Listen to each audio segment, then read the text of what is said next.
நன்றி மௌலானா ஷேகான் அவர்களுக்கு. அடுத்ததாக தோழர் கிருஷ்ணமூர்த்தி அவர்கள் அமைப்பு சாரா தொழிலாளர் கூட்டமைப்பு சார்பாக கண்டன உரையை நிகழ்த்துவார்கள். தமிழ்நாடு இஸ்லாமிய கூட்டமைப்பு சார்பாக நடைபெற்றுக் கொண்டிருக்கின்ற இந்த கண்டன ஆர்ப்பாட்டத்திற்கு தலைமையேற்று நடத்திக் கொண்டிருக்கின்ற கூட்டமைப்புடைய பொறுப்பாளர்கள் அனைவருக்கும், குறிப்பாக மாமா சம்சீன் உட்பட அனைவருக்கும் முதற்கண் வணக்கத்தை தெரிவித்துக் கொள்கின்றோம்.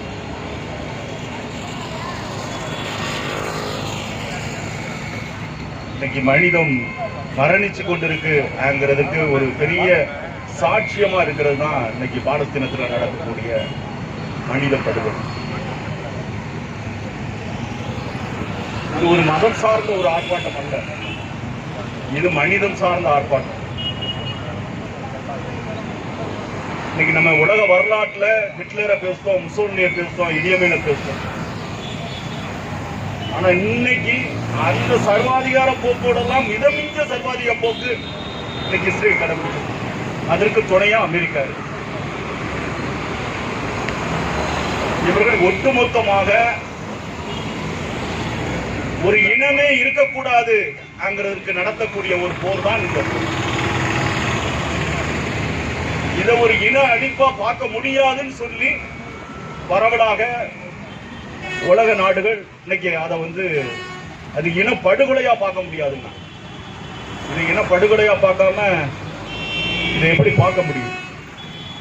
பச்சிலம் குழந்தைகள் வந்த உடனே இதுல காட்சிப்படுத்தப்பட்டிருக்கு. மாமா மின்னல் அம்ஜத்துட்ட இதை கேட்டேன், எனக்கு இதன் குறித்தான விவரத்தை சொல்ல முடியுமா? அப்போ அவர்கள் சொன்னாங்க, எங்களுடைய பழக்க வழக்கம்ங்கிறது ஒரு பெட்டியில வைத்து அடக்கம் செய்யக்கூடியது. குழந்தைகள் இந்த துணிகளில் கட்டப்பட்டு அதுக்கு சாட்சியமா தான் அந்த இடத்துல அது பார்க்கப்படும். எத்தனை குழந்தைகள், எத்தனாயிரம் குழந்தைகள் கண்ணீரும் கம்பளவுமாக இன்னைக்கு பார்த்துட்டு அப்படி கடந்து போகக்கூடிய மிகப்பெரும் இன்று சொல்லுதோம், பாலஸ்தீனம் இருக்கும் ஆனால் இஸ்ரேல் இருக்காது. அதுதான் உலகத்தில் இனி வரக்கூடிய காலம் நமக்கு பதில் சொல்லக்கூடியது. இஸ்ரேல்ங்கிற ஒரு நாடே இருக்காது. அது நடக்கத்தான் செய்யும். அமெரிக்காவும் இருக்காது. உலக வரலாறு திரும்பிக் கொண்டிருக்கின்றது. இஸ்லாத்திய நாடுகள், குறிப்பாக வளைகுடா நாடுகள் மௌனித்து கிடக்கின்றன, மரணித்து கிடக்கின்றன. நாங்கெல்லாம் சொல்லப்பட்டு வருது. ஒரு குறிப்பிட்ட காலம்தான். மக்களை கடந்தது அரசுகள் அல்ல, வளைகுடா நாடுகளும் அல்ல. இன்னைக்கு மக்கள் அமெரிக்கா உள்ளிட்ட இஸ்ரேல் உள்ளிட்ட நாடுகளிலையும் அவர்களுக்கு எதிராக கிளர்ந்து எழுந்துட்டு இருக்காங்க. அப்படிப்பட்ட சூழல்ல வளைகுடா நாடுகளுடைய மக்கள் ஒன்று கூட ஆரம்பிக்கக்கூடிய சூழலுக்கு வந்து, அப்படிப்பட்ட சூழல்ல அந்த நாடுகள் உலக ஏகாதிபத்தியத்தினுடைய அடிமைகளாக தொடர்ச்சியாக இருந்து விட முடியாது. ஈரான் மண்டியிட்டு தான் அவர்கள் இன்னைக்கு அவங்க அந்த போர் நிறுத்தத்தை ஒப்பந்தத்தை கடைபிடிச்சிருக்காங்க. ஈரான் தொடர்ச்சியாக இன்னும் ஒரு 10 நாள் போர்ல இருந்திருக்குமானா இஸ்ரேல்ல பல பகுதிகளே இல்லாமல் போயிருக்கும். இன்றும் சொல்கின்றோம், என்றும் சொல்கின்றோம், வரலாறு மீண்டும் மீண்டும் திரும்பக்கூடிய வரலாறு. இயற்கைக்கு அந்த சக்தி உண்டு. உறுதியாக சொல்கின்றோம், பாலஸ்தீனம் வாழும், இஸ்ரேல் அழியும். மனிதத்துவத்துக்கு எதிராக எந்த நாடு நடந்தாலும் அந்த நாடு கண்டிப்பாக இந்த உலக வரலாற்று வரைபடத்திலிருந்து அப்புறப்படுத்தப்பட வேண்டும். அது நடக்கும் நடக்கும் என்று கூறி வாய்ப்புக்கு நன்றி கூறி விடைபெறுகின்றேன். நன்றி, வணக்கம்.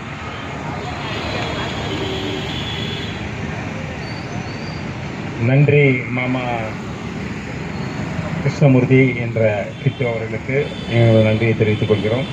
அடுத்ததாக சகோதரர் தங்கையா அவர்கள், ஒருங்கிணைப்பாளர், இந்திய கிறிஸ்தவ மறுமலர்ச்சி இயக்கத்தின் சார்பாக தங்களது கண்டன உரையாற்றுமாறு கேட்டுக்கொள்கிறேன்.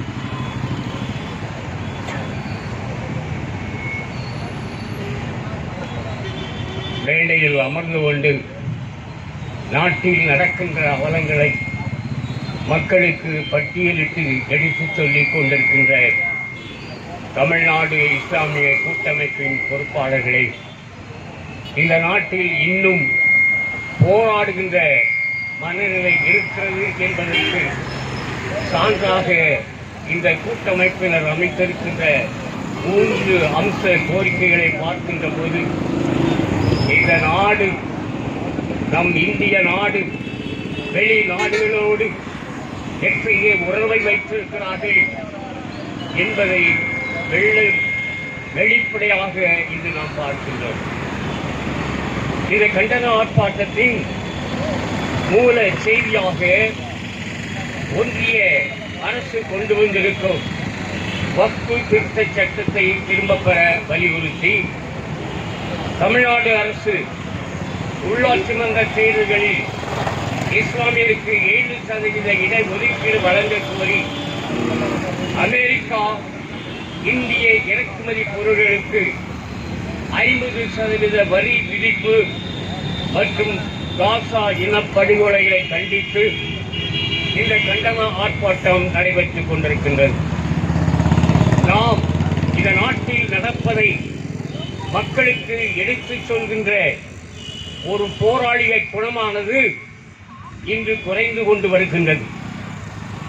நல்லவர்களை பற்றியும் அநீதி செய்கின்ற தலைவரை பற்றியும் நாட்டு மக்களுக்கு அடையாளம் காட்ட நம் போன்ற சமூக போராளிகளுக்கு மிகப்பெரிய கடமை இருக்கிறது.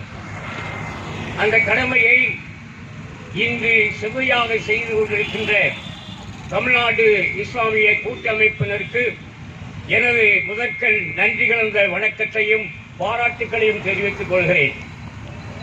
இந்த கோரிக்கைகளில் 3வது கோரிக்கை பார்த்தோம் என்று சொன்னால் 50% வரி விதிப்பு. இந்த வரி விதிப்பு யாருக்காக இந்த வரி விதிப்பு கொண்டு வந்திருக்கின்றார்கள் என்றால், இந்த இந்திய பொருட்களுக்கு வெளிநாடுகளில் மக்கள் வாங்கக்கூடாது என்ற உள் நோக்கத்தோடு இந்த வரி விதிப்பை விதித்து இந்திய பொருளாதார உற்பத்தியை முடக்குவதற்காக இத்தகைய கொடூரமான ஒரு வரி விதிப்பை இந்த உலக நாடுகளில் அமெரிக்கா நாடு எடுத்திருக்கிறது. ஒரு பக்கம் பார்த்தால் அமெரிக்க நாட்டு மக்களை பாதுகாப்பது போல் இருக்கும். ஆனால் மறுபக்கம் பார்த்தால் அமெரிக்காவில் வணிகம் செய்கின்ற நாடுகளுடைய கழுத்தை எரிக்கின்ற விதமாக இந்த வரி விதிப்பு இருக்கின்றது. நான் கேட்கிறேன், அமெரிக்க அதிபர் டொனால்ட் ட்ரம்ப் அவர்களும் நம்முடைய பாரத பிரதமர் மோடி அவர்களும் நெருங்கிய நண்பர்கள் என்று இந்த உலக மக்களுக்கு அவர்கள் அடையாளம் காட்டிக் கொண்டிருக்கிறார்கள். சரியான நடிகர்கள், 2 பேருமே சிறந்த நடிகர்கள். அவர்களுக்கு பாரத ரத்னா கூட கொடுக்கலாம். ஏனென்றால் ஒரு பக்கம் அமெரிக்க அதிபர் எனக்கு சிறந்த நண்பர் என்று இந்திய மக்களிடத்திலே அவர்கள் பேசும்போது சொல்லிக் கொள்கிறார்கள். ஆனால் மறுபக்கம் பார்த்தால் இந்திய பொருட்களுக்கு அதிக வரி விதிக்கின்ற போது அங்கு இந்திய மக்களுடைய பொருளாதாரத்தை நெருக்குகின்ற விதமாக அங்கே டொனால்ட் ட்ரம்ப் அவர்கள் இருக்கின்றார்கள். ஆகவே நாம் நன்றாக புரிந்து கொள்ள வேண்டும். என் அன்பு நண்பர்களே, இந்த நாட்டில் எந்த விதமான வன்முறைகள், படுகொலைகள், எப்படிப்பட்ட அரசு நடந்து கொண்டிருக்கின்றதை நாம் கவனிக்க வேண்டும். பலர் இந்த நாட்டில் என்ன நடந்தால் எனக்கென்ன என்று சொல்லிக்கொண்டு இன்றைக்கு இருக்கின்ற ஒரு நிலையின் காரணமாகத்தான் இத்தகைய அவலங்கள் நாட்டில் அரங்கேறிக் கொண்டிருக்கின்றது. சினிமா மோகத்தினாலே 41 உயிர்களை இழந்த இந்த தமிழகம் அதை பற்றி எந்த ஒரு கவலையும் இல்லாமல் சாதாரண ஒரு நிகழ்வாக அதை கடந்து செல்கிறார்கள் என்றால் இந்த நாட்டில் அவர்களுக்கு எத்தகைய அக்கறை இருக்கிறது. நான் ஒரு பக்கம் பார்க்கிறேன், நம்முடைய பாரத பிரதமர் அவர்கள் மிகுந்த நாட்டுப்பற்றுடையவர். அவர் நல்ல ஒரு தேசப்பற்றர், ஒரு நாட்டுப்பற்றுடையவர் என்று நான் பார்க்கின்றேன். எப்படி என்று சொன்னால், உலக வரைபடத்தில் இருக்கின்ற சின்ன சின்ன நாடுகளுக்கு கூட அவர் போகுவதை தவறவிடவில்லை. அப்படி ஒரு நாட்டுப்பற்று. எல்லா நாடு அவருடைய பட்டியலை பார்த்தால் இன்றைக்கு உலக நாடுகளுக்கு போகாத நாடுகளே இருக்காது என்று நாம் பார்க்கலாம். ஆக இப்படிப்பட்ட உலகம் சுற்றும் வாலிபனாக வண்ண வண்ண கற்பனைகளை அறிவித்துக் கொண்டு ஒவ்வொரு மக்களுக்கு ஏற்றால் போல வேடம் அணிந்து கொண்டு தமிழ்நாட்டிற்கு வந்தால் வேட்டி சட்டை கட்டுகிறார், குஜராத்துக்கு போனால் தொப்பி வைத்துக் கொள்கிறார், இந்திய கோட்டை கொடியேற்றிருந்தால் பெரிய மகாராஜா மாதிரி டர்பன் வைத்துக் கொள்கிறார். ஆனால் இன்றைக்கு நம்முடைய இந்திய மக்கள், வட இந்திய மக்கள் இன்றைக்கு அநேகமாக கல்வியறிவு இல்லாத காரணத்தினாலே இது போன்ற காட்சிகளை அவர்கள் மக்கள் மத்தியிலே நடத்தி கொண்டிருக்கின்றார்கள். ஆனால் தென்னகத்தில் இருக்கின்ற மாநிலங்கள் கல்வியறிவு பெற்றதின் காரணமாக அவர்களுடைய ஆதிக்கம் இந்த தென்னகத்திலே பறிக்கவில்லை. எப்படியாவது தமிழகத்தை கால் ஊன்றிவிட வேண்டும் என்று வாஞ்சையோடு அவர்கள் நாடகம் ஆடிக்கொண்டிருக்கிறார்கள். அவர்களுக்கு நம்முடைய நாட்டு தலைவர்களே வாருங்கள் வாருங்கள் என்று சொல்லி அவர்களுக்கு ரத்தின கம்பளம் விரித்து அவர்களை வரவேற்றுக் கொண்டிருக்கிறார்கள். இது எப்படி இருக்கிறது என்று சொன்னால், நம் கண்ணையே நம் கை கொண்டு குத்திக் கொள்வதை கொண்டிருக்கின்றது. தமிழ் இனம் இன்றைக்கு இந்த உலக நாடுகளை எல்லாம் திரும்பி பார்க்க வைக்கின்றது. தமிழ் கலாச்சாரம் உலக நாடுகளிலிருந்து பரவி இருக்கிறது என்று சொன்னால், தமிழகத்தில் இருக்கின்ற தன் நிகரில்லா பிறரை வாழ வைக்க வேண்டும் என்ற ஒரே காரணத்தினாலே இன்றைக்கு தமிழ் இனம் சிறப்பு பெறுகிறது. ஆனால் இந்த தமிழ் இனத்தை அழிக்க வேண்டும் என்று கங்கணம் கட்டிக்கொண்டு இந்த மாநிலத்திலே வட இந்தியர்களை வேலைக்கு அனுப்புகிறேன் என்று சொல்லி இங்கு அனுப்புகிறார்கள். குடிபெயர்ந்த மக்களுக்கு வீடு கட்டி கொடுக்கிறார்கள். ரேஷன் கடையிலே அவர்கள் பொருட்கள் வாங்குவதற்கு அனுமதிக்கின்றார்கள். இப்படியாக தமிழகத்தில் வட இந்திய மக்கள் வேலை தேடி வந்து இங்கு தமிழக குடியுரிமை பெற்றவர்களாக வாழ்ந்து கொண்டிருக்கின்றார்கள். ஒரு காலத்தில் சொல்வார்கள், அரபு நாடுகளுக்கு சென்று என் மகன் வேலை பார்க்கிறார், அதனுடைய ஊதியத்தை கொண்டு என்னுடைய குடும்பமானது வளர்ச்சி அடைகிறது என்று சொல்வார்கள். ஆனால் இன்றைக்கு அந்த அவல நிலை நம்முடைய இந்திய நாட்டிலே இருந்து கொண்டிருக்கின்றது. ராஜஸ்தான் மாநிலம், பீகார் மாநிலம் போன்ற மாநிலத்தில் வருகின்ற அந்த குடும்பங்கள் சொல்கிறார்கள், என்னுடைய மகன் தமிழ்நாட்டுக்கு சென்று அங்கு நுழைத்து அந்த ஊதியத்தின் வழியாக நாங்கள் வாழ்கிறோம் என்று அவர்கள் அங்கே சொல்லிக் கொண்டிருக்கின்றார்கள். எப்படி பார்த்தீர்களா நிலைமை எப்படி மாறிவிட்டது? ஆகவே இதை நாம் உண்மையாக கவனிக்க வேண்டும். இந்த சாதாரணமாக இதை எடுத்து நாம் கடந்து செல்ல முடியாது, கடந்து செல்லக்கூடாது. ஆகவே இந்த மாதிரியான நிகழ்வுகளில் நாம் அக்கறையோடு நம் தமிழகத்தை, நம் தமிழ்நாட்டை, தமிழ்நாட்டு மக்களின் வாழ்வாதாரத்தை பாதுகாக்க வேண்டிய கடமை நம் ஒவ்வொருவருக்கும் இருக்கிறது என்று சொல்லுகிறேன். அடுத்தபடியாக பார்த்தோம் என்றால், இந்த வக்ஃபு திருத்த சட்டம், இது எதுக்கு உங்களுக்கு இந்த வேலை? அவங்களுக்கு ஒரு சட்டம் இருக்கு, இஸ்லாமியருக்கு ஒரு சட்டம் இருக்கு, ஒவ்வொரு மதத்துக்கும் ஒரு சட்டம் இருக்குது. அந்த சட்டத்தின்படி அவர்கள் இதுவரைக்கு அமைதியாக அந்த சட்டத்தை பின்பற்றி அவர்கள் தன்னுடைய மதத்தை நடத்தி கொண்டிருக்கிறார்கள். ஏன் அதில் நீங்கள் போய் நோக்கி நுழைக்கிறீர்கள்? அங்கு இருக்கின்றவர்களுக்கு ஒன்றும் தெரியாதா? அங்கு இருக்கின்றவர்கள் சட்டம் படிக்கவில்லையா? அங்கு இருக்கின்றவர்கள் மக்களுக்கு குரலுக்கு தெரியாதா?